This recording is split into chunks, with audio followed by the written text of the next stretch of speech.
Attention, I'd like to call the meeting to order at 9:08. This is the Open Space Commission meeting. We're having a hybrid meeting today. It's open to the public for a call-in to discuss the proposed acquisition of the Ames space. But the first thing I'd like to do is approve the minutes for September 10, 2021. Do I have a motion?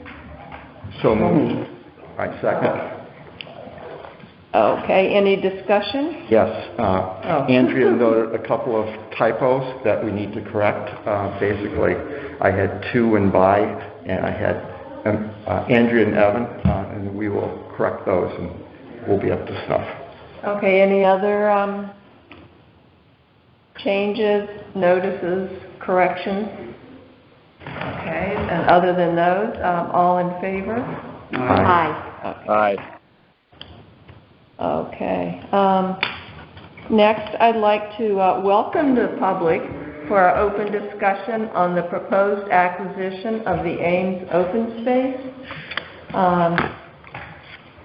As you know, we purchased prior to this 2 parcels from Stephen Ames, which make up the Ames open space, and we are proposing now to acquire a 35-acre parcel off of a private road.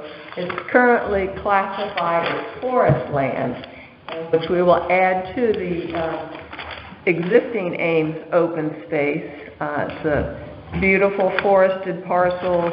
It's going to be a nice addition. It will increase our wildlife corridor area because we, at this point, don't plan on adding any additional trails to it. It protects Bucky Brook, Black Hall River, and there are numerous other reasons to purchase this.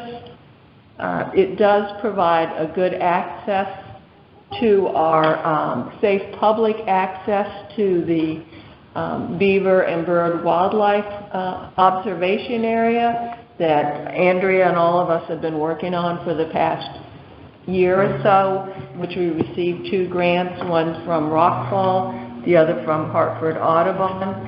It also opens up an area that has Native American caves that have been in existence for over 4,500 years. And we wish to develop more information on that. We've contacted John Pfeiffer, the town historian, who's written, we think, his PhD paper on it, but if not his PhD paper, he's written a paper on it. So I also want to mention that in the Lyme Times, that Friday newspaper, which comes out on Thursday, that on Monday, October 11th,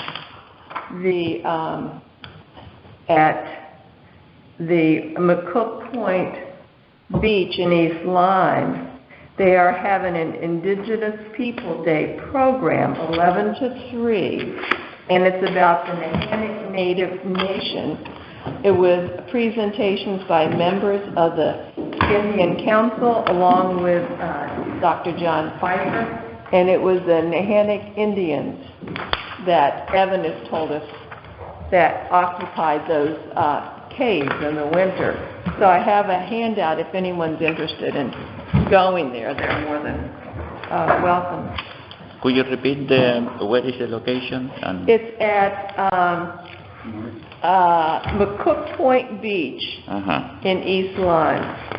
It's open to the public it's 11 to 3, and it's free.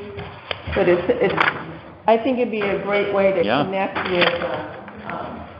I'll try to attend. Really. And what day? It's Monday, October, Indigenous People Oh, okay. Day. This Monday, yes. Okay. That's about all I have. I have a poster board over here which shows how it connects to our existing open space, the proposed land acquisition, and I'd entertain any questions or comments. Okay. Amanda? Yes? Yeah, it's Evan. And I just thought it might be helpful to bring the commission and the general public who have called in sort of up to speed as to where we are in terms of the acquisition. So I can do that if you'd like. Oh, please do, Evan. Thank you. Okay. Very short sort of synopsis. We did reach an accommodation with Steve Ames and have signed the selectmen have signed a purchase and sale agreement for the 35 acres. And we've taken that also to the Board of Selectmen's meeting and gotten approval from the Board of Selectmen. Amanda and I just then went to the Board of Finance following our well-established protocol in land acquisition procedures. So we went to the Board of Finance, had a lively discussion there, and won approval from the Board of Finance. Our next step. What's that? Unanimous approval. Unanimous approval. Our next step is coming up this week, when Amanda and I will be going to the Planning Commission, which is our next step in the process, and we hope to win approval there. And then that will move us on to a vote in town meeting to get approval for the purchase. So it should be. I don't see any real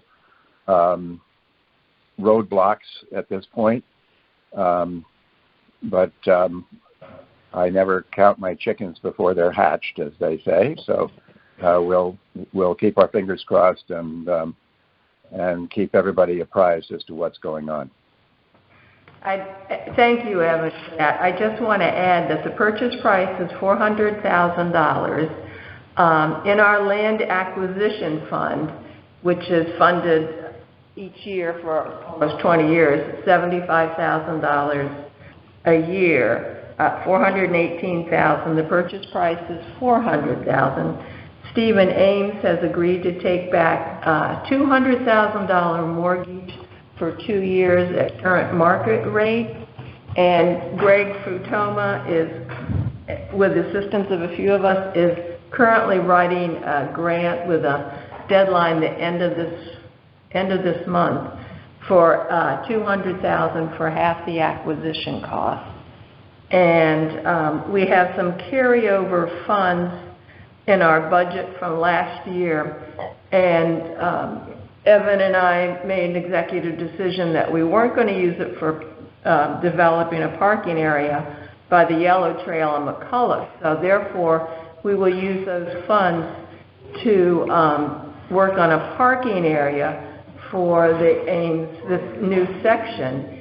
And we've already had a civil engineer and the surveyor, excuse me, out there looking at it. We think that this winter, we'll just, after we acquire it, we'll just shut it off, look at it, study it, and then in the spring ask for volunteers to help us do some light clearing. We'll put up a kiosk.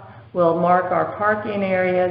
And the beauty of this piece is it connects immediately to our trail, so very little trail. Any other calls? Questions? Anyone else on the line, Greg? Greg, anyone else? I can't tell. There were 3 participants that. Yeah, at the beginning. They probably need to identify themselves for the record. Hi, is there anybody else from the public that would wish to comment? No, Bruce Barrett. I'm just letting you know that I'm on the line. Okay, so, yeah, for the secretary, we need to know Bruce Barrett. He's a, Barrett. B-A-R-A-T-T. He's a alternate on our. Bruce, do you have any questions? Comments? No, not at all. I talked to Evan before everybody came in. Oh, okay. Okay. Are there any other callers on the line besides Bruce and Evan?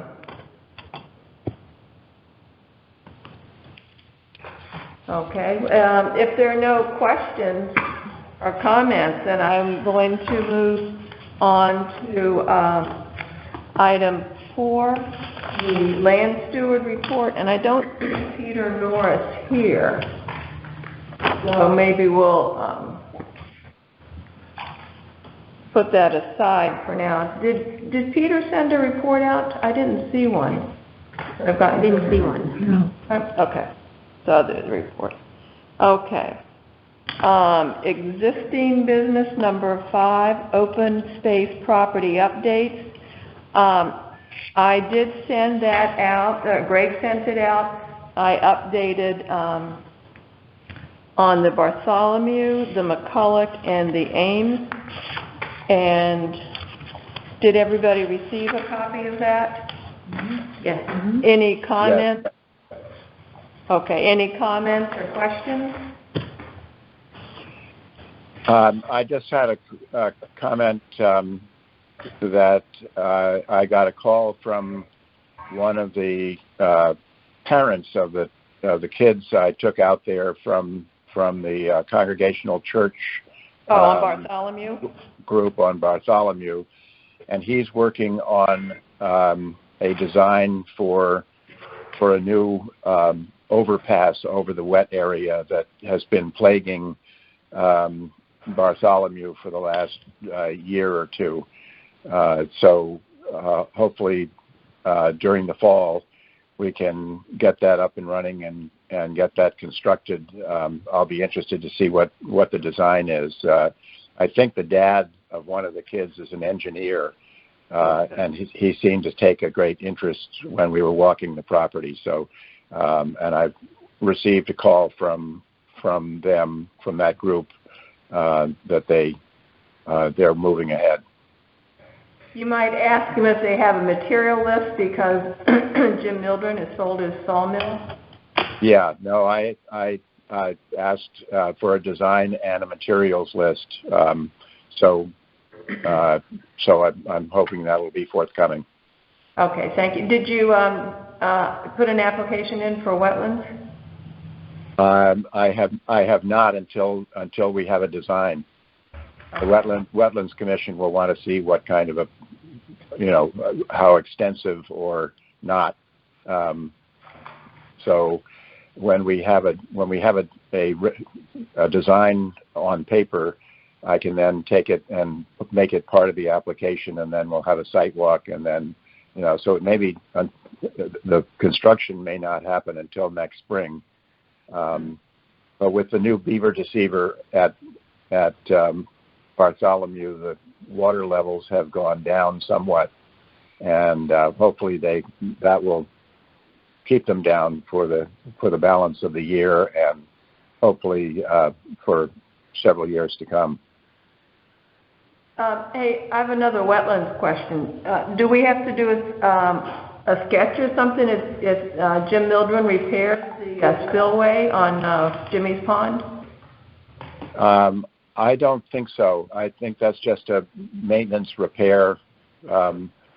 I think he received a wetlands permit when he built the spillway. So if it's just, and I think what he's suggesting is just putting it back into what it was when he first built it. Okay, so should I check with Dan just to make sure we don't need to? If you happen to see him, if you're in town hall, if you want to check in with him, but I don't think that kind of maintenance is particularly sort of incidental, because whatever whatever potential damage could have been done to the wetland has already been done. So, and I don't think there was any damage. So, putting the spillway back into good repair is, I don't think, a permissible event. So. Okay, he's away now, but we'll see him next Thursday, and we do planning. So I'll just make a note. Okay, thanks, Evan. Okay. Champlain North, Stephen.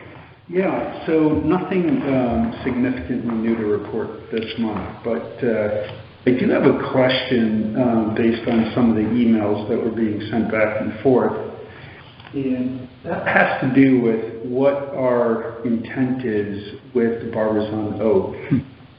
Kind of over the short term and mid-term. I think we know in the long term kind of what's happening. Is it our intent to celebrate it as, kind of the cycle with the oak grove growing below it and leave it as it exists and let nature do its thing? Or what do we think would make sense? Evan. Okay, this is going to be short because I've got to leave. I've got to get off the call in 5 minutes. My thought is to leave the either dying or now dead oak as it is, which will probably require some kind of protection around the oak to protect the public from any falling branches. If anybody's out there on a very windy day or something, the tree is going to, over time, obviously going to deconstruct, but it may take years and maybe decades. But one of the things I've been recently reading is how even dead and dying mother trees can protect and help foster their offspring by transferring nutrients from the mother tree to the offspring, which, as you all know, or those who've been out there working know that there are quite a number of little sprouts, oak saplings, that can benefit from feeding off the old oak as she passes by. So, in sort of long and the short of it, I recommend leaving the tree as is, and possibly if there look like there are some branches that are definitely about to come down, we could do a little tree trimming, and I think Claudio talked about using some of the wood for some, I don't know whether it was an art project, Claudio, or some... preservation. I have done some limited preservation before, so I think I have the little knowledge and the tools to work on something like a branch or something that has some aesthetic element, and I can provide maybe a copy of something that I have done that it could be displayed at some of the museums here. Well, I think my thought on leaving the oak is for an educational purpose, is to show the entire life cycle of a tree of that nature, a big white oak that probably has been around for centuries and maybe standing for another century.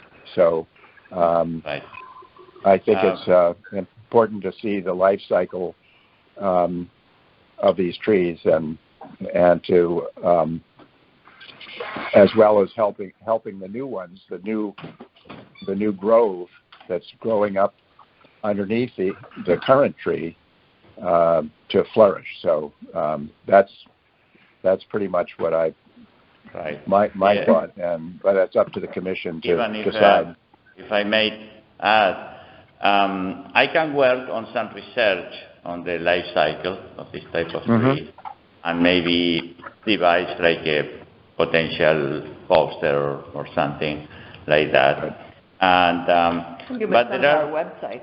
And there are some existing similar trees. I went a couple of days ago to the Loman property, and it has some interesting trees that are, one of them at least, is so impressive as the Barbizon one.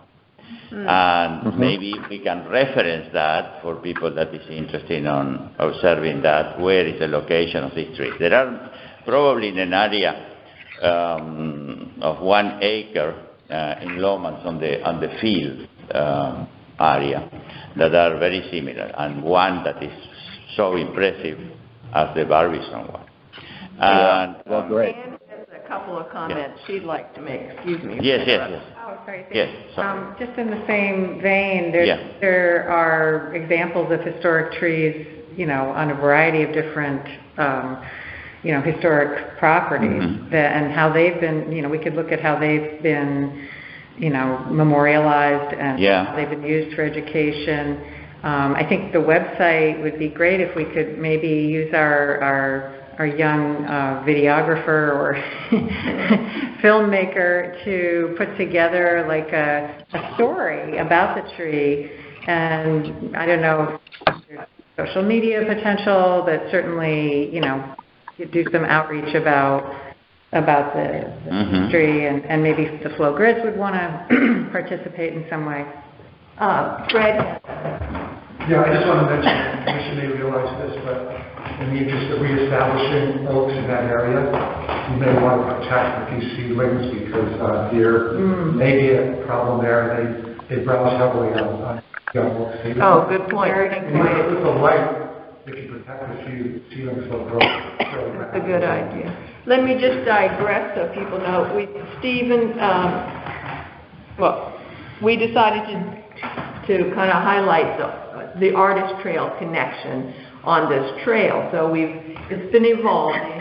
Andrea and the high school group has done a lot of clearing. We've worked with the Old Linemen on a couple of ideas, Flow Grids. We're going to be doing some signage by the anthills, and by the trees. We have a bench, a beautiful 8-foot cedar bench that Jim Mildren built with a back, and we thought to place it kind of at, across from the tree so you could sit and contemplate some signage. I think your idea, Fred, about protecting the oak, putting more information on the website would be good, bringing this in, but we're trying to also to maintain the trails. I know that Andrea on Tuesday and Evan are meeting at 8:30, and I was going to join them, and Pierre Rooney's going to, because he worked with Peter Norris to put the bridge back on Champlain North, and he has some ideas on the trail. Andrea has a work party scheduled for there, I think October 24th, is that? Jim Mildren built this beautiful bench, and somehow he can deliver it there, but I need a few people to help him. He has a dump truck, slides it down to move it in place. So I'm kind of hoping we can tie that in that same day, Andrea, that the work party is there. It's literally a 5-minute job, but Jim Mildren's in his 80s, and I hate to tax him with moving this bench by himself. Andre, if you want to put as a volunteer myself, I will be interested. Yes, when I get to my report, I will speak to that directly, so thank you. Yes, so, on the list. So we're going to finish up with some signs, and I think this will give Stephen some ideas on what to do and reach out to commission members to finish this project up. Greg, did you? Amanda? Yes. It's Evan, and I have to jump off the call because I've got another meeting. Okay, thank you for joining. Oh, you're welcome. Have a good day, everybody. Okay. If you allow me, just one yeah? second. Regarding again the barbizon tree, if there are sprouts, would be interesting to locate and maybe protect. I don't know if a fence would be expensive to develop, but it would be interesting to do at least. Well, I think Fred's little, point was to yes. put a fence. Evan has identified, we had when we did the clearing and put the chips in last fall. So maybe during the work party we can identify Right. and decide what type of fence. Fred and Evan installed an elm tree. I'm sorry, American chestnut in Rook's Meadow, and it was a little bit of fencing around there. So something similar. Okay. That's worked very well. Oh, good. Yeah, so we could certainly do that. But these are all very helpful, and if you'd include them in your reports, like our little punch list for us of what to do before, that would be great.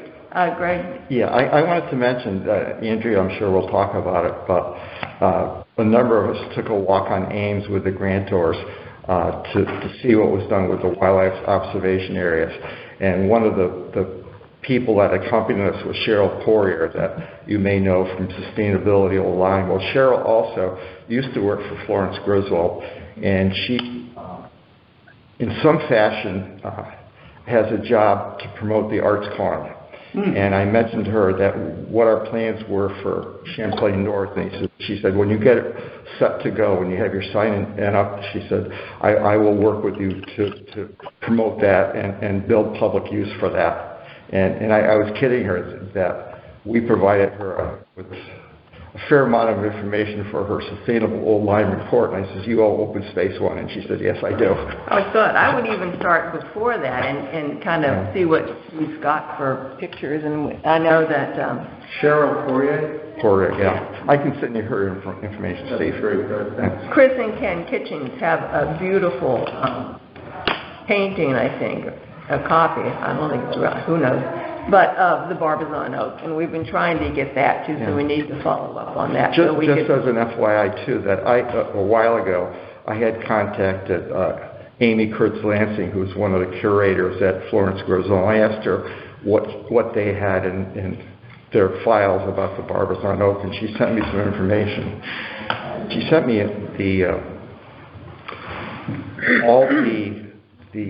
they had an exhibition about basically trees and the environment of old lime. She sent me all the little descriptions under each of the paintings that were done by Judy Preston, who was a naturalist. And I happen to know Judy. She's a member of the Gateway Commission, and she would be another good person to contact for information as well. I'd love to see what she sent you. I'll share that. Okay. Andrew, I saved you for information under the grant and everything. So. Okay. So, sorry, I didn't mean to skip you, but I just was quite all right. Let's see, I did McCullough. Anne, how about your presentation? I know Anne sent a report out. Awesome report. Thank you. For those who may not be aware of it, we've been researching the Eklund Pond, which we acquired as an open space. We've been doing some Phragmite mowing over the years. Anne lives near there on Sandpiper. We expressed some interest in thinking about making that a wildlife refuge. So Anne, who has a background in conservation, I'll let her explain more in detail, has taken this on, and we've tapped several people. Fred, who's here today, and was included in, I think, the reports out, is doing a master's report on invasives. Is that correct, Fred? And so he did an analysis for us, a 4-page analysis, which was wonderful. Daunting, I might add, but manageable.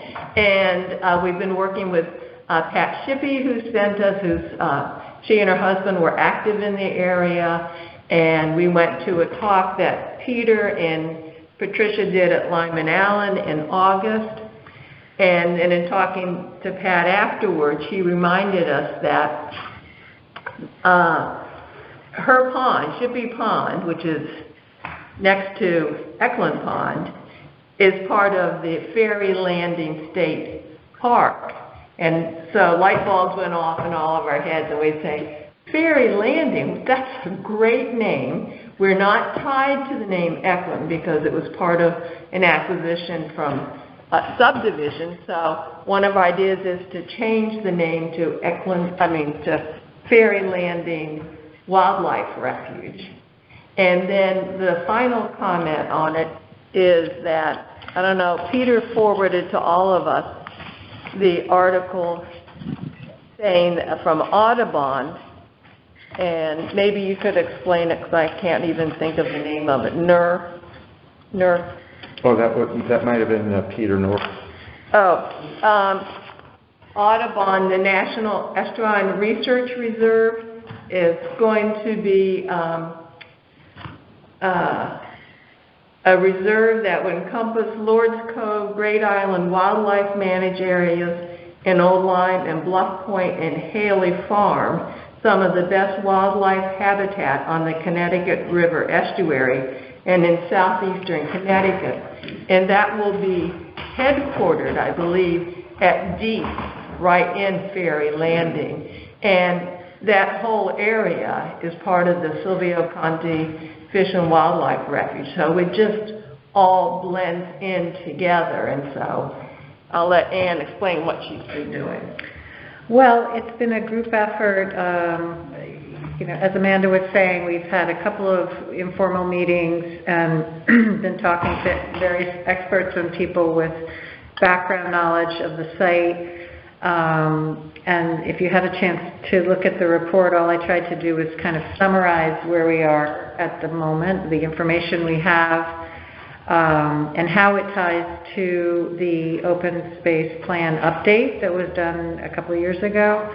And there's so many really very concrete wins that it seems like a great initiative to talk about and hopefully, give a thumbs up, green light to move forward on various aspects of managing this as a wildlife refuge, as opposed to, some of our other open space properties where there's, the emphasis is really on public access and passive recreation. And in this case, as Amanda pointed out, the pond is situated around so much public access already. There's the Deep Boardwalk, there's a town beach there. And, and then there's Shippey Pond Park, which is publicly accessible and has a view of the rest of the pond, mostly. So I think that the case is pretty strong to say that the rest of the pond area should be dedicated to, habitat. Excuse me. And to do that, given the level of the invasive encroachment and damage that's already underway, we need to start looking at what the right management techniques are. And, it has this great potential for a demonstration project that could be replicated on other sites, and certainly seems very fundable in my opinion. So that avenue obviously needs a lot more exploration and talking to various connections that we have.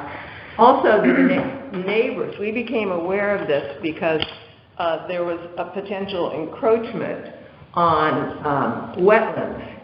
And so we went and saw one of the lot owners and then another lot owner. And then we started saying, well, we're not sure where the boundary line is. And they came to wetlands, so I won't go into it. But it turns out they're very enthusiastic about this.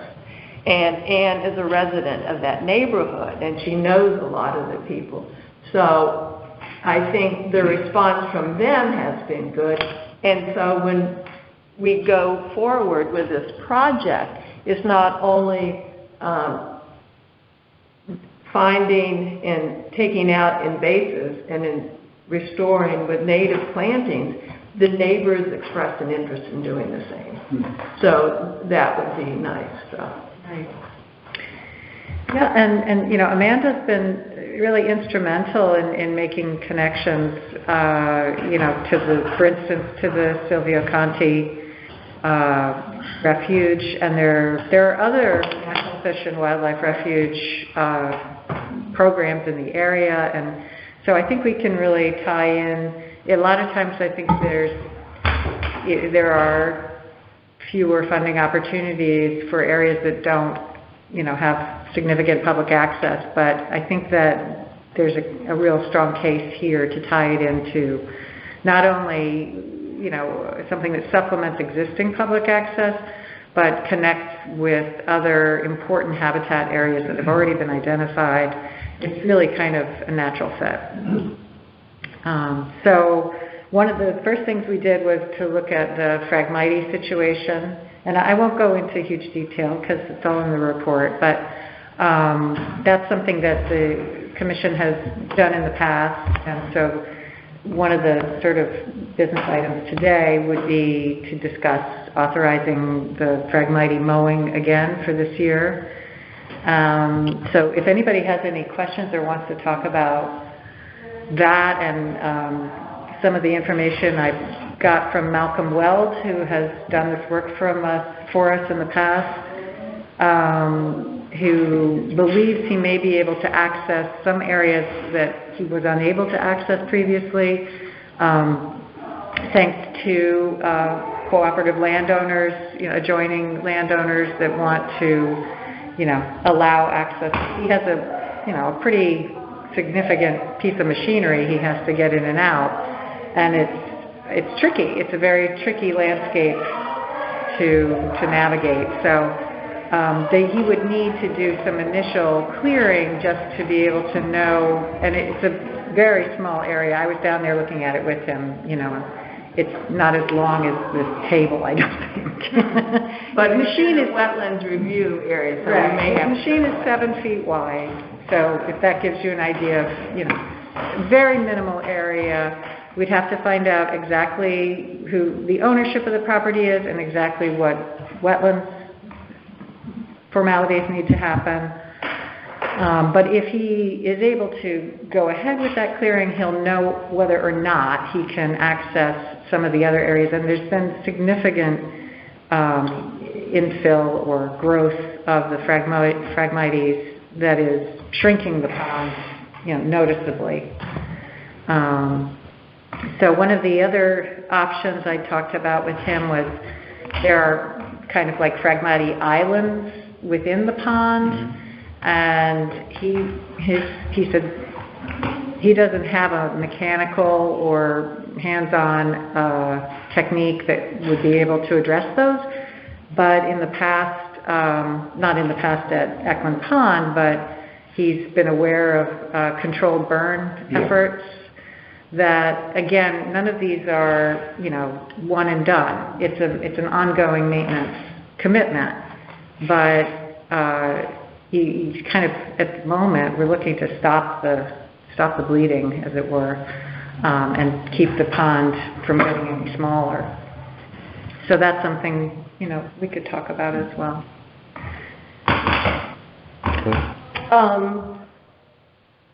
There was some discussion about a rhino machine also from the guy from Lyme that may also present itself as an option to get in initially. I think you and Evan were going to follow up with that fellow. We had a discussion on that, and we felt that if we had a machine come in and clear without having a plan on what to do afterwards, it would create a problem, more runoff in the pond. And we felt we needed to have a plan going forward before we started doing something like that. We also talked about goats coming in. Then we talked about, Ann and I think Fred and I talked about, and Evan, doing like 1/3 at a time, and that's where Ann says, before we start speculating on it, I think we all agree we need a plan to come. So we put that aside for now, and Fred's report says it's probably 98% invasive, pretty much. So there were one area that had some trees, but just to interject for a minute, it's important to make the distinction between the Phragmites situation, which is in the aquatic areas of the pond, and then what I refer to as upland invasives. I don't know if that's the right word. That would be a land management plan that we need. What's nice about the Phragmites situation is it's a well understood situation, and it's something we can move forward on in the short term while we all put our heads together about a plan for the land portion of it. Plus, with the lot being sold, the Audubon lot being sold, and that person planning on building a house there, in the spring there could be better access for be a temporary construction, access that they're using. And we've met her. She came on one of our walks and was very enthusiastic about our project. And so I think we could get support for doing that. I just want to point out one more thing. In talking to, I worked with groups of surveyors, and I was explaining, and you mentioned it in your report, we need to define our boundaries. And so that was one of the things, and the original surveyor would be the less expensive way to go and come. My surveyor said, well, Amanda, if it's a drill hole, you get a metal detector down there and you find them. I said, well, that's a good idea. So if anybody has a metal detector, if not, I'll have to borrow one from a surveyor. But I just thought that's, I never would have thought of a metal detector because they're iron pipes. Would they be iron pipes or concrete mirrorstones? No, they don't do concrete mirrorstones. Can you say that again? A metal detector? Because they're iron pipes marking the boundaries. So if you have a metal detector, because usually the iron pipes, they lay level with the ground. So in most places, not this site, is that a lawnmower can go over them. So that's why you need the metal detector. So if we had, then we thought we would take, then they suggested you take like one of those metal fence posts and put it in, and then like a pink survey tape. So that would maybe be less expensive than having the surveyor come out and mark, but it was a good thing to try. So if anyone knows anyone that has a metal detector, it would be great. Greg, you had a comment. Yeah, I have a couple of comments, and I'll kind of go down a list. I had an opportunity last evening to talk to Greg Bugbee, who is the kind of aquatic invasive specialist for the Connecticut Agricultural Experiment Station. And I asked him, if you were to call him, would he be open to talking to you? He says, absolutely. He said, that's my job. Thank you. And he's not real keen on mowing Phragmites, but he termed it basically like you do. Keeps it in a holding pattern. Yep. He says you're not going to eliminate it, you're not going to even really deter it from growing. All you're going to do is temporarily kind of keep it under control. So I'll give you his name and pass that along to you. Thank you.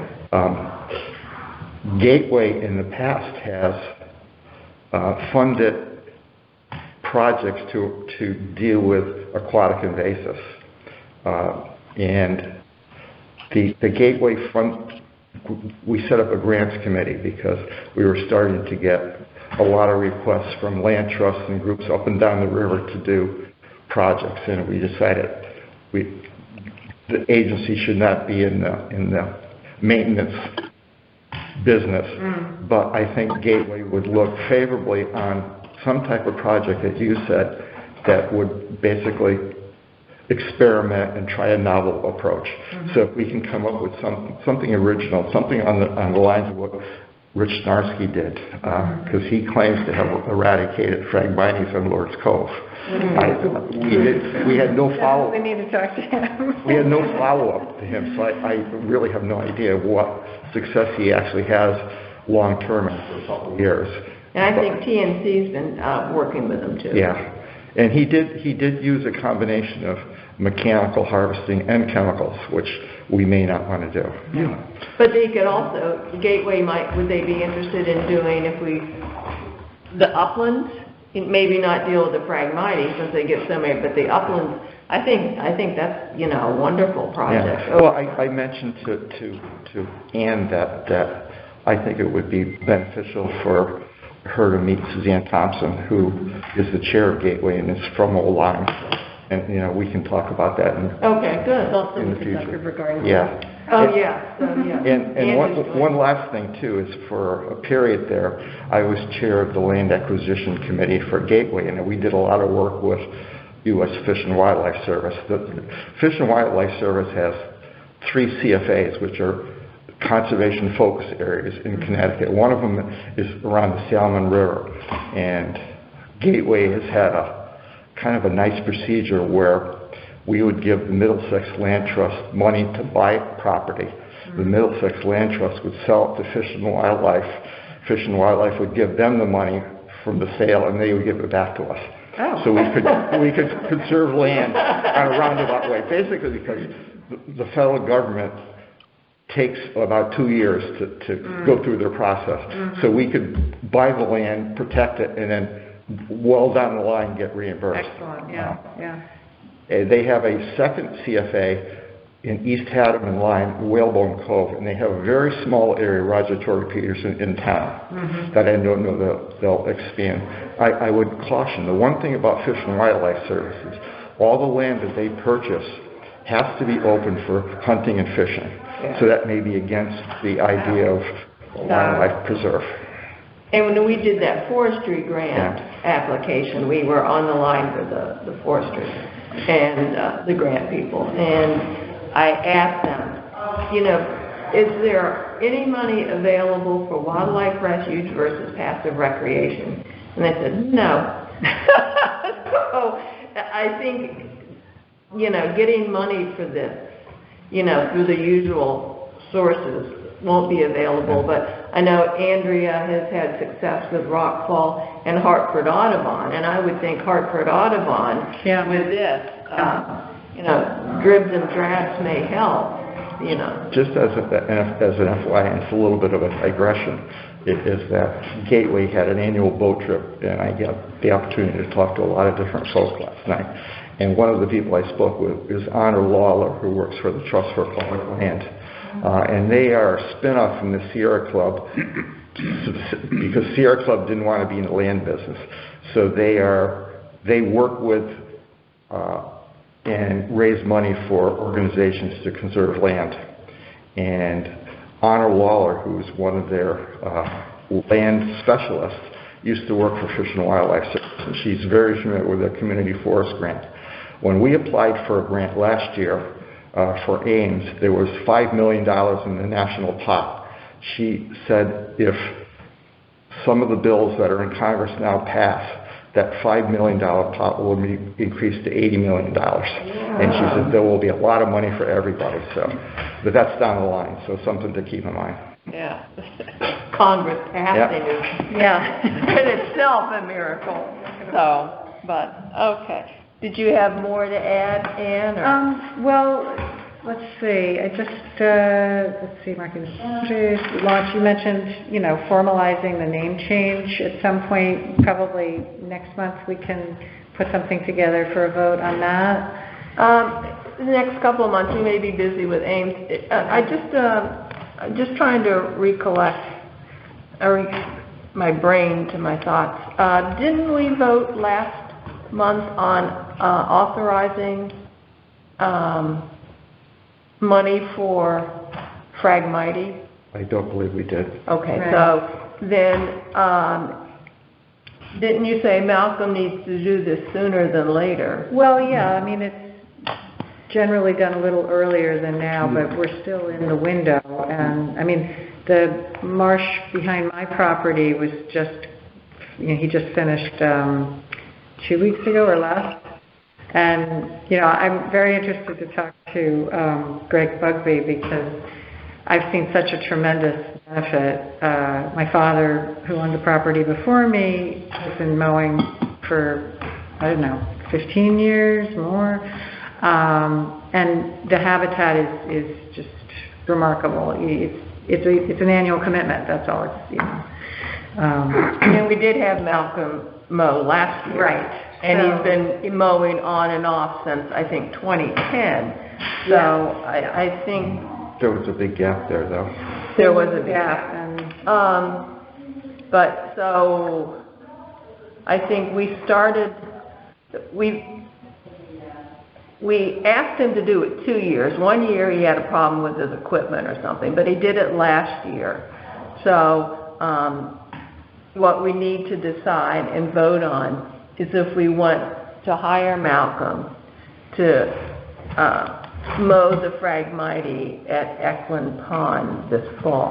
And his bid, I don't know if you saw in the report, is not to exceed the fee from last year, which was $1,500. He said there are some areas that have, degraded in terms of accessibility for his vehicle or his machine, and so he will, prorate that essentially. If there's places that he did last year that he can't get to this year, it would be less than $1,500. He's always been very fair with us, so I don't have... At one point he did make was if access through a private party, but he would have to do some brush removal. Mm-hmm. And the question became, is the brush on our property or on the private property? Right. And if we're in an upland review, if we need wetlands. So if it all turns out in our favor, then we may want him to remove the brush so that we can access more of the pond. So I did a little coloring project, and because I don't know about other people, but I found all the lines on here to make me cross-eyed. Oh, yeah. I want to do whiteout and take out half of it. I know, right? That would be good. I love whiteout. But the blue is the edge of the water line, the typical water line. The bright green is open space property boundary, I believe. And this is the 100-foot setback wetlands review. Did you mark which one is ours? Oh, yeah, we're here. Right. And this is the Audubon lot that's being sold. developed. Yeah, Yeah. this is Chambers. Right. This over here is Shippey Pond? Shippey Pond. Yeah. Which So- was actually created as a separate pond dug by the state and Nate Shippey. So there are actually two ponds, clarified a little bit, and then going back in history, we found out that the pond wasn't even there. So we're trying to figure out how that pond was created. And I'm not sure if the stone wall is the property boundary between these two lots. I think it probably is. I think it is. So the water line here. This is Bates, this is Novick, this is Marchand. Martian. This is So- Dunbar. We walked in here, Malcolm and I, and it was, right around here that there's this impenetrable, wall of bear briar, or whatever, That's thorny our property vine. right there on that corner. The green. Yeah, so since the water line is here and he couldn't get to the water, I'm assuming that this right here is where the removal needs to happen. And so where is, it's all Phragmite through here? Is that where is he talking about mowing? So if he can access through here, then he could assess. He doesn't know until he gets through there and sees what the terrain is like through here. But once he can see through there, he would know whether he can, mow in this area, which I do not believe has been mowed perhaps ever. No, I don't think so. So. And who owns this piece? This is ours?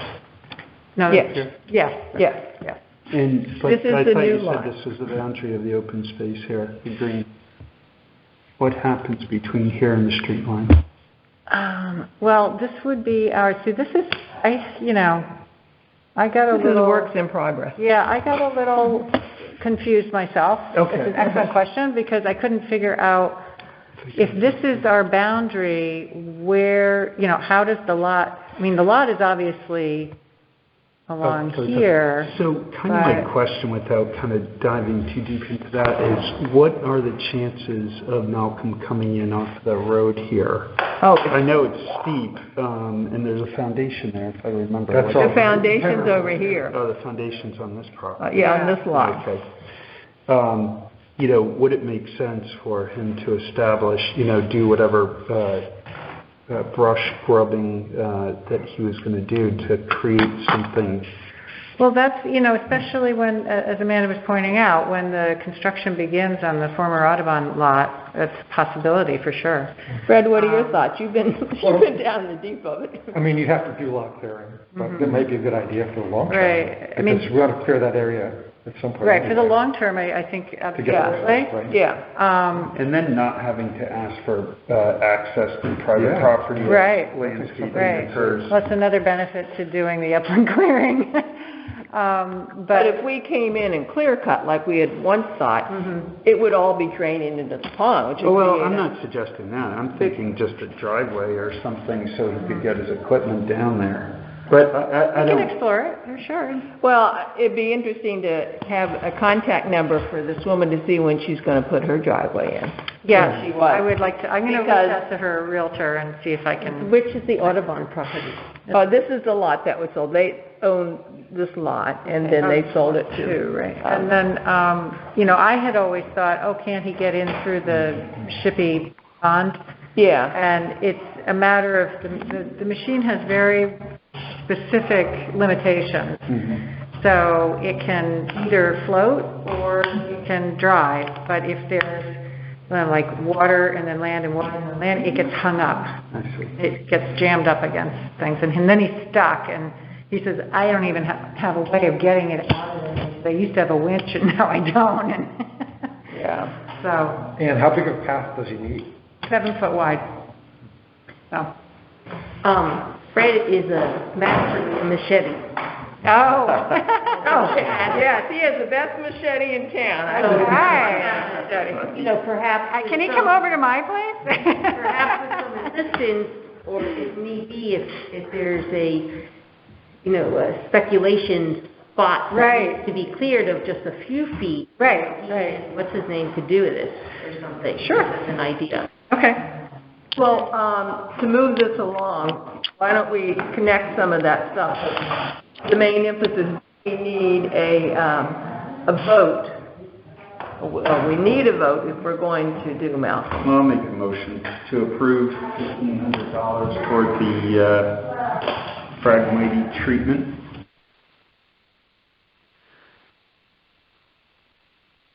So the bid was around $1,500. Right. If we find out the brush and everything, could we maybe say not to exceed 2,000? Sure. So because that will cover. I'll amend my motion to budget $2,000 toward ultimately Phragmite cutting in the Ferry Landing Pond. Ferry Landing Wildlife. Should I be voting? How many are we? Do we have a... We have a form. We do, okay. So you made the motion. You seconded? Yes. Any more discussion? All in favor? Okay. Let us know when it's done. Certainly. And I just want to mention that we just started this project. We're hoping to finish up the last bits of Ames and Champlain North. So feel free to offer your services to Ann. This is a major undertaking. I don't think we've undertaken something this large. And reach out and offer to help, or say I have my expertise, or so. Just be aware. So thank you. Thank you for everybody who's contributed so far. Okay, so I'm moving on to grant activity, and I'm going to turn over the floor to Andrea. You can talk about Ames and your walk and et cetera. So I sent a report that the 30th, we had a magnificent day where Rockfall Foundation Liz Brittany and Tony Marino and Hartford Audubon Society, Connor Hogan came to visit we were 14 people strong, along with obviously the reporter and photographer. And Tim Griswold. Cheryl Poyer. I sent it, but it may not be accessible to everybody via email, but I will try to get a PDF to send on, but it's in the paper on the Tuesday the 5th. There was a lot of space also spent on the acquisition in the paragraph on the grant, but that's all right. And some lovely photos that I'm trying to get from the day to send out to the grantors. But it's pretty much in a wrap mode. I have to do the final reports, and there is a formal presentation that I've been invited to present at for Rockfall Foundation. Not everyone was selected to present, but I am sometime in November via online. And Rockfall has another grant due November 1st, where Tony suggested that they are favoring grants that would address use of the land use around Native American existence, and I have to just flesh that out a little bit with him, but I've got my buddy here who says, we could start on the 31st. It's like, it's due on the 1st. No, it's due when? November 1st. Oh, November 1st. That was, okay. Yeah, because, after the 31st, we've got time. It's like 20 hours. I'm currently writing the grant for the DEEP application for $200,000. I know, but anyway. So if anyone could give Andrea some assistance. Yeah, so I'm starting to shift and work on that. But yeah, if you haven't been out to the... I just wanted to mention that briefly, we talked about perhaps doing something around the Native American caves comparable to the signage at the wildlife observation areas. And the other possibility would be, I kind of got the idea when we went on the Hikers Happy Hour, Suzanne, that you guys organized. When we stopped at one of the dams, Evan was talking about a Yale student who was basically doing a fish count and doing some research around the fish ladder there, that it might be interesting. John Pfeiffer wrote about the caves while he was at UConn in the Department of Anthropology, which has a minor in archaeology. We've already got a contact with the state archaeologist to maybe find a student that could kind of flesh out that and do some research on it, and maybe work with John Pfeiffer and whomever. Yes. And that would be, we could fund that person for, obviously a limited amount of time to grant too. I've actually reached out to someone who knows someone at Conn College, because it's just... Yeah. It's a little closer proximity-wise than UConn, which isn't to say that a UConn student couldn't be addressed, but yeah. Andrea, I think this thing on Monday would be great, because as Evan pointed out, it was the Nahantic Indians that use this as their winter home. And so to reach out to them and their research, and maybe they could, and John Pfeiffer will be there. Yep. So, yeah, I'm going to go if anybody wants to go along. So. If we have any, had made any outreach to... Pardon? When you're talking about caves, you mean sheep ledge? I think so. There's actually, if you look on our map, there's two. Lisa and Nikolai, our old, recognized two areas of caves. Was that Sheep's And Sheep's Ledge is on the map too, on our trail map. I'm not sure the namings of them all. Yeah, Suzanne, we walked to a particular spot, and there's a little spurt trail and the day took photos of that and so forth. I'm not sure if that was right at Sheep's Ledge. I mean, There are a number of caves, Yeah. different shelters and overhangs, so I'm not frankly sure what they're called. I was actually surprised when Lisa Nicolai did a map. There was one kind of smack in the middle of Ames that she's got outlined that I didn't even know was there, not along that ridge. In my contact list. If you can look at the map after, you'll see it on there. So that would be, are you thinking about Tony's suggestion? And by the way, I want to say all those people were wonderful. They were so enthusiastic, and Connor sent us the list of over 100 birds. Connor had asked for a reprint of the article. All I could do was send him, what I do from the Times with a connection that allows him to go in and get the article. Yeah, he asked me too, and I said I will follow up and send him a PDF of it. Can you send me? I haven't yet. I can't. Could you send me a PDF of the article? I'll work on it. Thank you. Thank you. So that's what you're thinking about phase 2 of the rock fall? Well, that's a little bit for discussion, but yes, because Tony kind of said, we have a soft spot or, a special thing for this use, and I need to follow up with him as to what that... But do, and I think a couple of us should go Monday. Do you know, is there any kind of breakdown of the schedule so we know when in that 4 hours Pfeiffer's going to talk? Well, all it's in there. So I think if we Googled it, went to East Lyme, maybe they might have a listing or something. Yeah. I'll try and read. There's also a phone number. Oh, is there a phone number for It that? continues, I think. Yes, that's that. the Rhode Island. No, that's the Overeaters Anonymous. But it's a 609. Maybe not, right. Yeah, that's a good point. So, East Lyme Historical Society. I'll call and send an email. Great, I would be inclined. Yeah, I have, besides, that's a outstanding beautiful obligations, but, Now that I know the date, we'll get it. We'll get it done. okay. So moving on from the grants,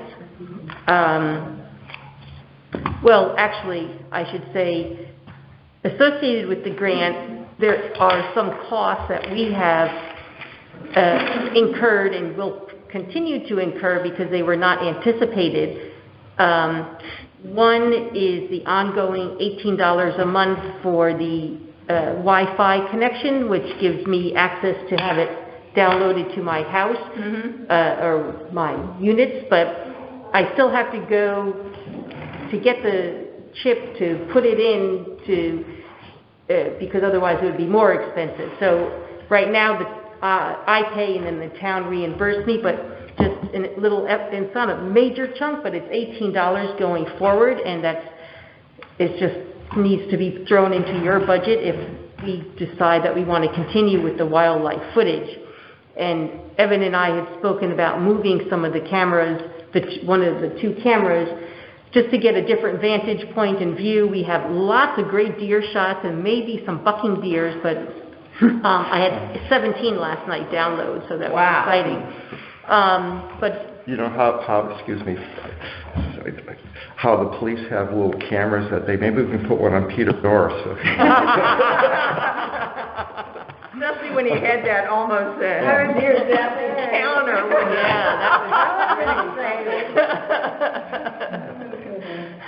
And then also I would like to, I think this may require a vote, but I would like to propose that we pay Alex Roth, the high school student, $200 for his work in making the 8 clips, 7 clips and ongoing ones from the wildlife cameras. It takes him about 45 minutes to take any of the clips and edit them down. I get them daily. And then we met separately to work with Evan to get a voiceover. And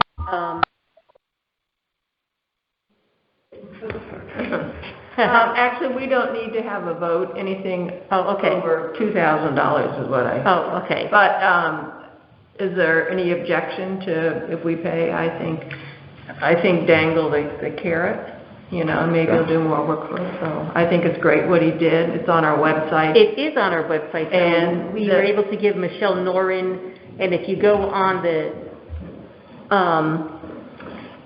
little Beaver sub-index page, she's got a little YouTube channel set up for us. And Andrea did a presentation. After the walk last week, we had a brown bag lunch here, and she did a presentation for Rockfall and Hartford Audubon, and they were duly impressed, as the rest of us were. So I think that's really... I would just like to mention, as wrapping up, that I think that Andrea's done a tremendous job with that. She's really been great.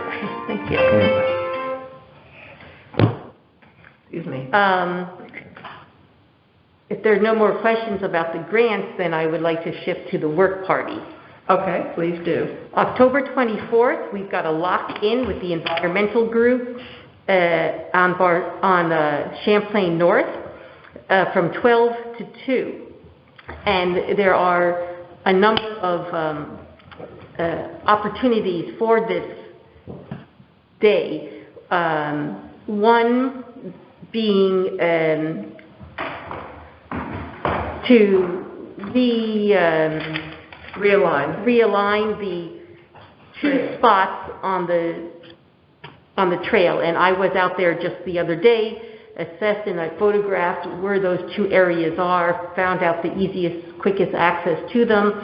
And Evan and I are going out Tuesday. Anyone is also welcome to meet us at 8:30. Hillside entrance. It's off of Rose Lane, West Hill, I think it is the name of the road, off of Hillside. Hillside. Yeah. And Pierre Rooney from Land Trust is going, because he's helped Peter Norris move the bridge back, and he keeps sending me emails. You got to fix that trail. You got to fix that trail. I'll help. So I sent him an email last night and said, "You're on." He says, "I'll be there." So I figured that we would, maybe in advance, we could identify with tape the area, and then the environmental club could have at it. Another thought is to take a fencing that Fred and Evan used on Rook Meadow to put around the anthills, and there are 4 little anthills. And it wouldn't take much, but apparently Evan has some of that material. And in addition, we could identify or tape off the baby oak protection area. And I think that'd be a good idea. And we could at least tape it. Do you have any pictures of that fencing? I'm just, I don't, but maybe Fred does. I mean, it's a large mesh. Okay. Is it that soft mesh? It's green, Yeah. Okay. Various heights, so we need something about it. Andrea, I have that whole thing left over from the beavers too. Okay. In my garage. I'll be away that time. So I could get it from you Tuesday. I'll throw it in my car. And then, I'm just curious, sorry, to hold for a moment on the fencing. Obviously you want it to be protective, but there's also kind of the aesthetic and the viewing considerations, especially if we're going to be putting a bench. I just can't visualize, how opaque it ends up being. Sure.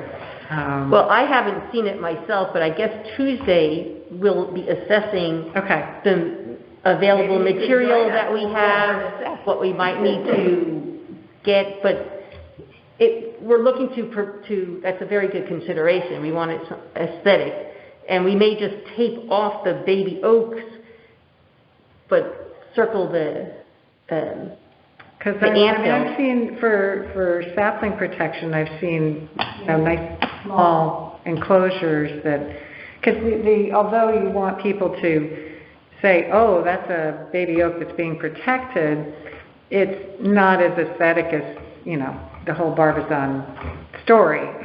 So, maybe you could have something more protective for the saplings, given that it's a deer issue. Okay. And something a little less. Do you have any pictures of anything that's more aesthetic?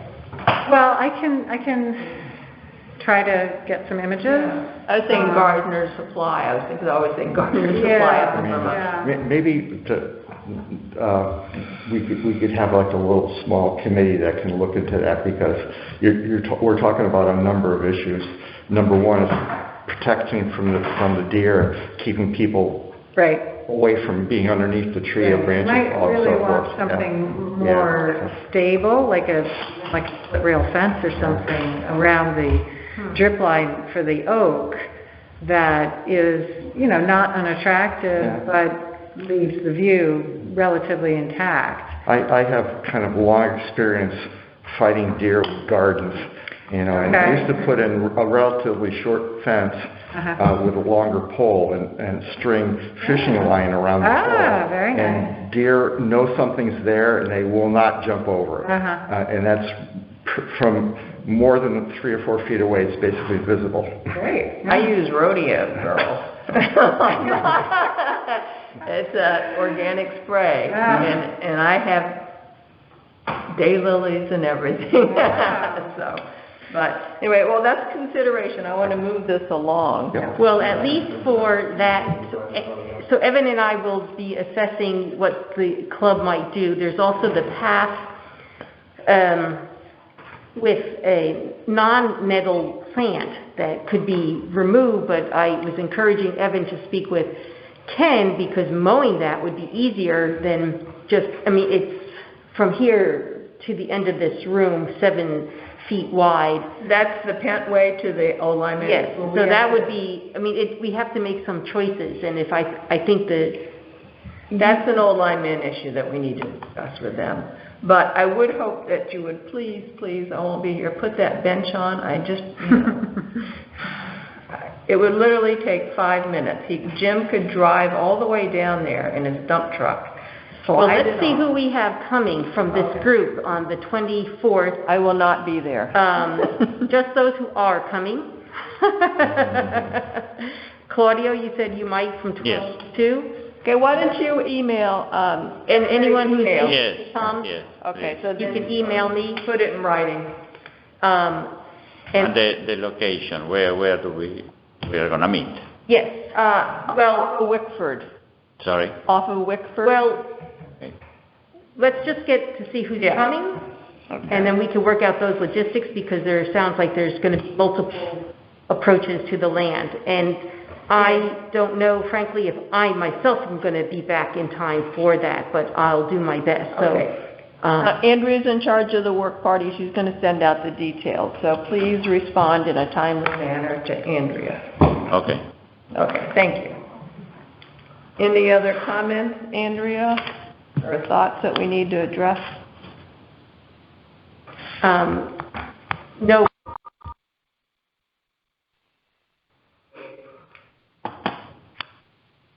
I muted it before because it was a phone call that was disruptive, but I wanted to give Bruce or whoever may be in line still a chance.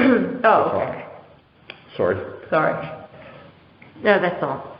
Okay, thank you. And thank you again for all this hard work on the beaver and bird wildlife, the successful walk and luncheon with everybody. And thank you all for participating. It was great.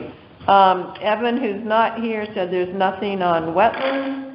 Conservation Commission, Gary couldn't participate, but he said that Conservation Commission, along with another group, took water samples of the Lieutenant River, and the results will be back in December. That's the Connecticut River Conservancy. Yeah. And I skipped over, sorry. Community outreach. We are doing the Hikers Happy Hour with the Old Line Land Trust this Wednesday. Notices have gone out to the public library. Suzanne, where did you... I haven't gotten anything on that. Oh, you haven't? In my car, when this ends, I have some brochures, something, and so I'll give you one. I think you just do RTP, and then send it out. I don't know where you want me to go. We're at the,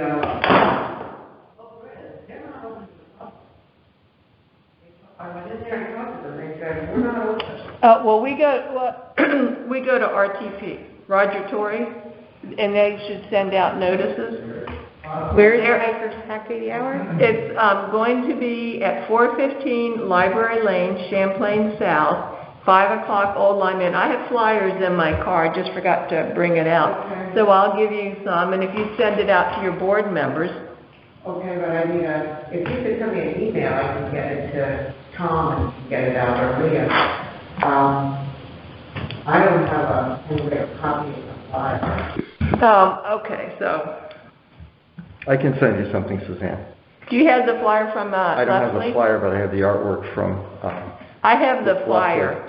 I'll just scan it, but it won't be till tonight. Well, the artwork will be the sufficient. 13th. So she doesn't have to, you don't have to do anything, she doesn't. It's probably what's on the October flyer. 13th is a Wednesday. I thought you said 14th. Okay, you'll take care of that. Okay, so Greg's going to send it, if you just send it out to your members. Yeah. And do you want to send it, do you mind sending it to RTP? No, I can do that. I'll probably send it, yeah, so if you send it to them.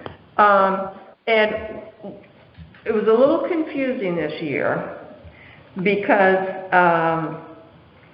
we try and set these dates a year ahead in conjunction with the Old Lime Inn because they have a lot of events, like as we found out last week, last Hikers, they had double booked.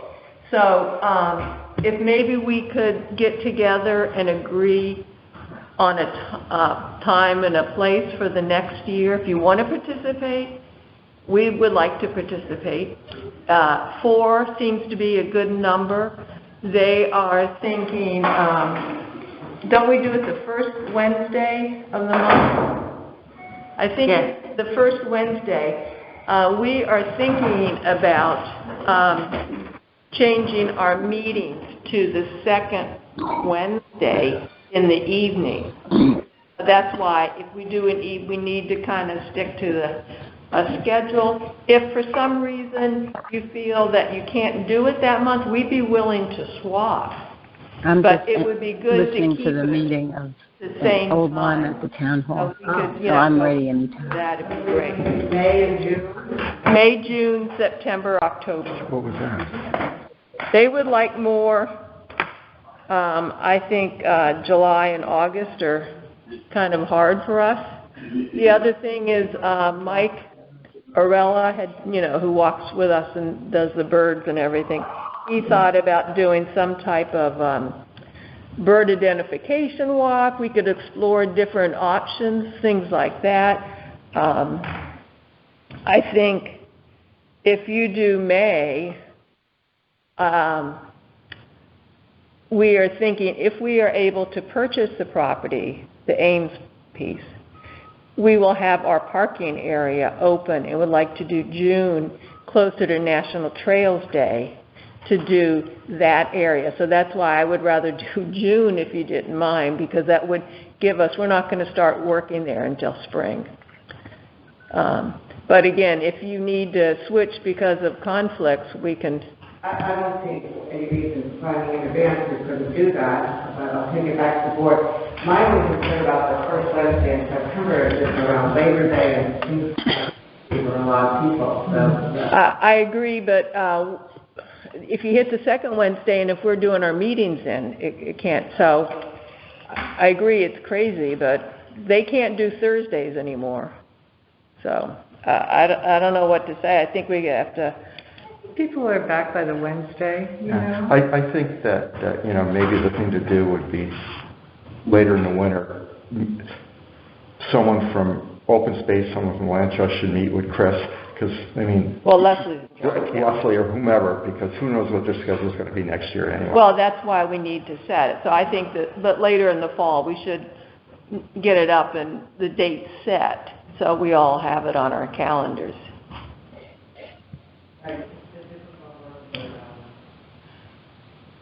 I'll do it. The only reason I've done invitations with Leslie, so I have an in. So, and then I will confirm it with Chris. So, but Looking up next year, September 7th is after Labor Day. oh, good. That's the first Wednesday. Yes. Perfect. That's the 7th. So. And then, because then after the, like last year when we did October, it was rainy and yucky.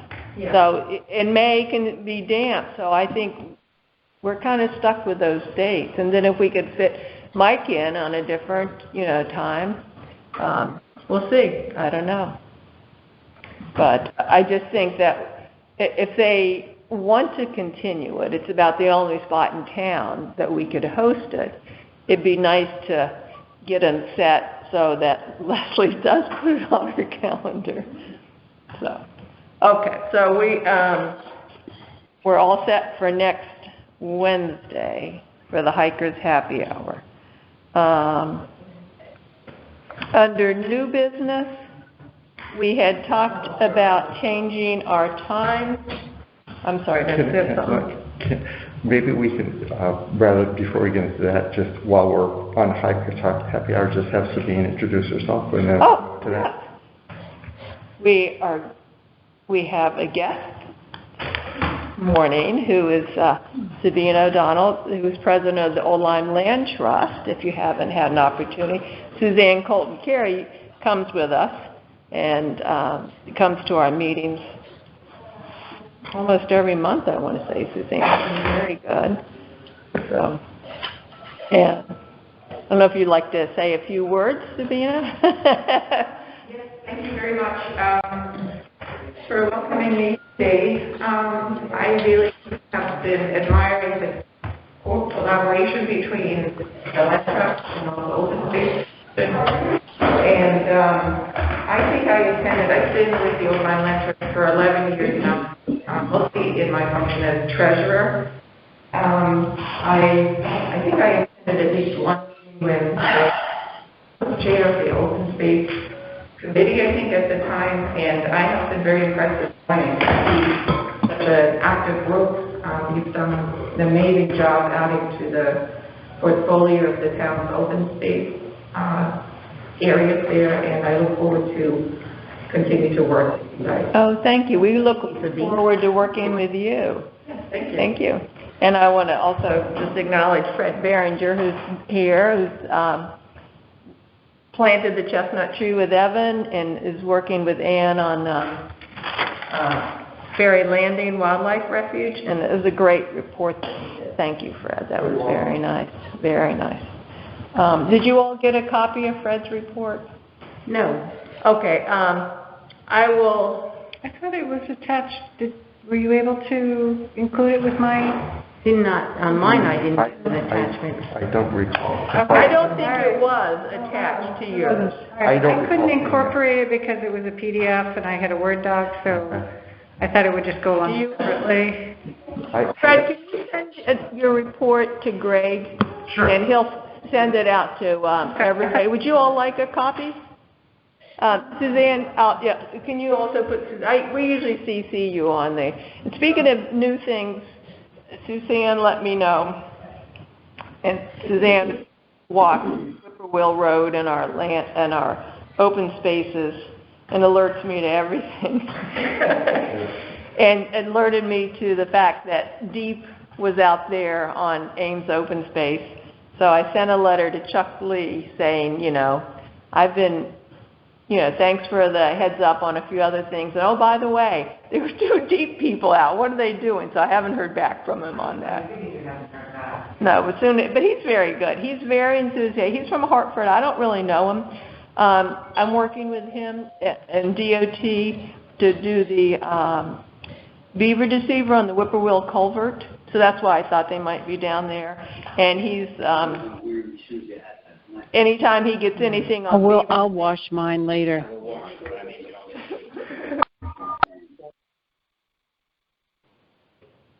he's, anything that mentions beaver, he forwards them my email address, which I sent that thing the other day from that person, and we haven't decided what we want to do. I got an email from Blair Tinker. I like his first name. And he is a resident of Boughton Road and was interested in positive aspects of beaver. So I sent back an email, and Evan sent back some information. And then about a week later, he sent an email the other day. I forwarded it to you, Suzanne. And he wants to know what we're going to do about Boughton Road. And I said, and he talked to Tim Griswold about it. I said, I personally don't feel the Boughton Road is an open space issue because we are south of Whippoorwill. I know I worked with Ann and John and Mike Kiernan, and I got Joel over there to do some drone. I tramped through those woods in the winter for 5 hours, climbing over trees and everything.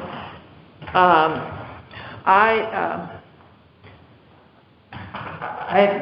don't know. I don't want to get drawn into the Boughton Road issue, and I don't want to just have it covered in public. I think what we're doing is our policy, I think, is very similar to yours. Unless it affects private property, we protect and preserve. And that's what we're doing. The Boughton Road is a totally different issue. Open space is not involved in that area, or anything we're doing is affecting that. So, So would you suggest that he might contact Mike privately? Or is there... I'm just coming up with an idea of this. Well, this has played out for several years in the newspaper and everything. And I think the Land Trust has been involved and Tim Griswold has been involved. And it's been played out in the editorial pages of the Days for a couple of years. I don't know what the response should be. I would like to respond back. I want, when Evan gets back, discuss this with him. I think we should say that, I'm sorry for your situation, but there's nothing that open space is doing that's affecting the Boughton Road. And I don't know, because I just don't, we're an FOI, so I don't want to get involved with a situation that doesn't affect. Do you have any thoughts on it, Sabina? I'm very concerned about it, but it's not being done about on land trust. I'm sorry, I didn't hear it. I'm just concerned that it not gets dumped back on the old line land trust. I mean, we have done and done and done, and when we've all done and done and done. We had the beaver killed, we brought the dam, we had 100 grounds, we got everything cleared, and it went down 6 inches. They're complaining about 2 to 4 feet. What are we supposed to do? And they don't never address Rogers Lake, no. And they can, and this, I mean, that's what I mean. It's like it morphs into a life of its own. This thing, and with facts of their own and beliefs of their own that don't match anything we've done. So I don't know what to do with it. I don't either, and certainly the press is, the person on Boughton Road said that the town shall be responsible. I think it's more of a town issue, not, that person wants to have that pond dredged. I said, that's never going to happen. And, I think he needs a response. But I think open space, and you have any thoughts on it, let me know. I think it's not an issue for open space. He implied he had talked extensively with Tim Griswold and... At the firehouse, open house. And it was a town issue. I mean, so that's going to dump it back on the land trust. I mean, it's just ridiculous. So, I'm looking at the map. There's no abutting property that is open space, so... Right, it's not us, but... It's a non-issue. But it's, and at one time, and I will mention this because we've talked about this, we talked about maybe doing a gathering with the Land Trust and maybe Audubon, RTP, and us, on the benefits of beavers, and sending a letter to the adjoining landowners on Whippoorwill, and saying that, beavers have received a lot of negative press, and, you know, these are the benefits, and then talk about our areas, talk about what you're doing, but we cannot, as our policy says, unless open space is affecting private property, we can't do anything. And I'm sorry they're having such issues. I'm not sure it's beaver related, and that's they always go to default. So I think it's almost another commission's responsibility. I don't know if it could be wetlands. I don't know. I don't know. But I want to respond to this person. So I think we'll have some discussion. I'll get Evan involved, but I don't want to throw you under the bus either. Thank you. Yeah. No, that's not the plan here. So. I have some ideas too. Okay, and Greg has. So let's work out something and before I send a response back. Okay. I will let you know I'm leaving Saturday for 3 weeks. Don't bother me. This has got to get done. But I want to respond in a timely manner. I also want to include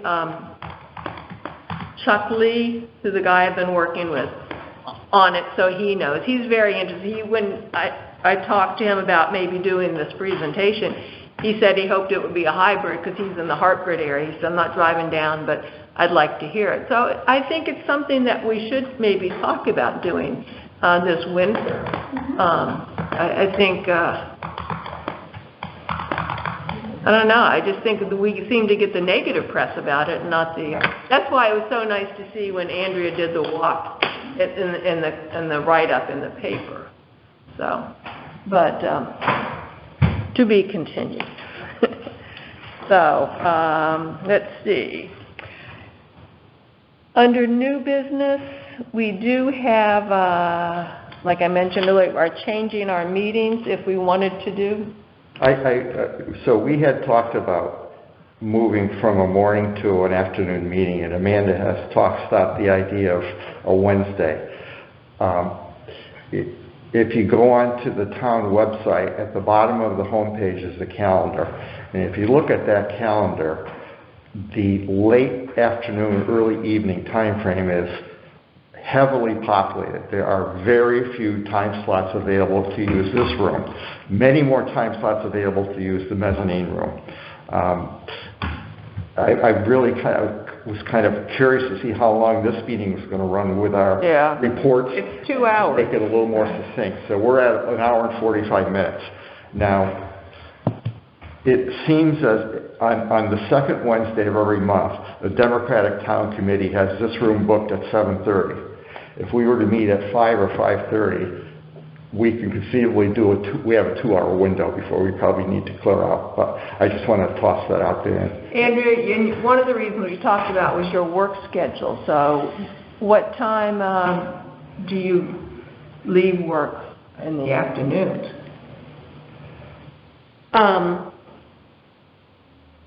That's a complicated answer.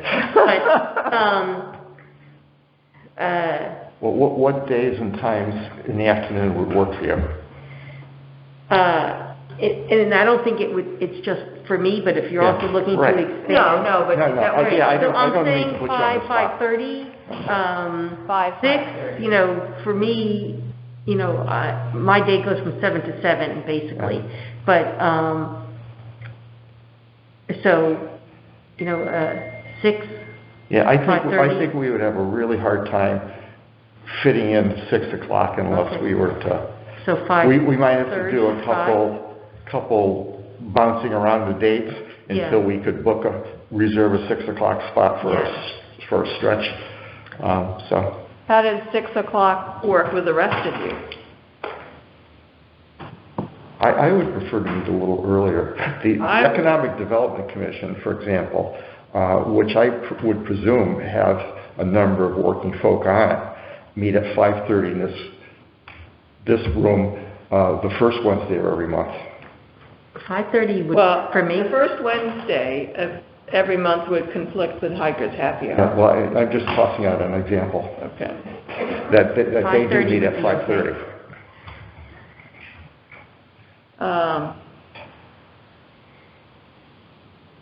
Well, first of all, let me ask this question. Could you attend a hybrid meeting with working? I don't know what your... Yeah. Yep. Okay. What are your thoughts on changing the meeting date and time? The rest of the commission? Afternoon would be better for me, you know, whether it's 4:35, 5:30. What do you feel about keeping it the existing? It's not my preference, to be honest. You know, afternoon would be better. Okay. So... I vote for, at the moment, at the time that you requested the information, 5:30 would be fine. Wednesday sounds okay. You're fine with me. Hey, are you free? You're fine. Yeah. So tell me again what time this meeting is. The Democratic Town Committee, I just went as far as December.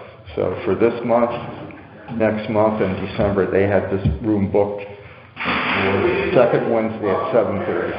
Okay, if you would check with Michelle, because we need to publish our schedule. We need to publish it December. In December. So we can make this decision in November. Yes. So think about, I would say 5 to 7. No wine allowed. So, that would give us a half-hour leeway before the other. Right, 'cause we... And I will check with her about how firm they are. They could be just for the elections, booking this room. So, and then can you report back to us? So, tentatively think the second Wednesday, 5 to 7, hopefully in this room. I'll tell you This is January, yes, because we have to put our calendar in. How does that work for you, Suzanne? Yeah. Oh, okay. What I can do is what we would do, and I will talk to Michelle. I'm not sure which Michelle, but I will talk to Michelle about scheduling and do a little email prior to the November meeting saying this is the time that's available. Okay. And we can have a yay, no vote. Okay, and would you include Suzanne in that? Yep, absolutely. And would you also check and see if we can do hybrid? Yep. I think that's going to be I think that's going to be an option from now on, too. So, okay, so we'll postpone that, and it'd be good to get Evans, but you'll send out the information. I will send out, okay. Yes. Okay. Any additional new business, things you want to bring to our attention? I'd also like to mention that we have a new secretary over here. Thank you very much, Suzanne and Lottie. So, be nice. I will have a couple questions at the end, just to... Yep. Okay. So if you can bear with me. No, and I should have said earlier, when you speak, if you could just identify yourself. I apologize. I think I have everybody, but we'll... Oh, good. Great. Okay, so if there's no additional public comment or anything, I hope as many people as can will attend Andrea's work party. We are doing a little bit of a gathering this Monday at 8:30 to look Tuesday. Tuesday at 8:30 for over at Hillside to look at that trail. The Indigenous Peoples Day would be great. I'll call and see if I can get some more information. That's the Indian tribe that inhabited the caves on Ames, so it would help. So if there's no other business, I would entertain a motion to end the meeting. Second? Okay, I move to adjourn. I move to adjourn. Okay. I have a second. Stephen? Any discussion? All in favor? Aye. Aye. 10:52 on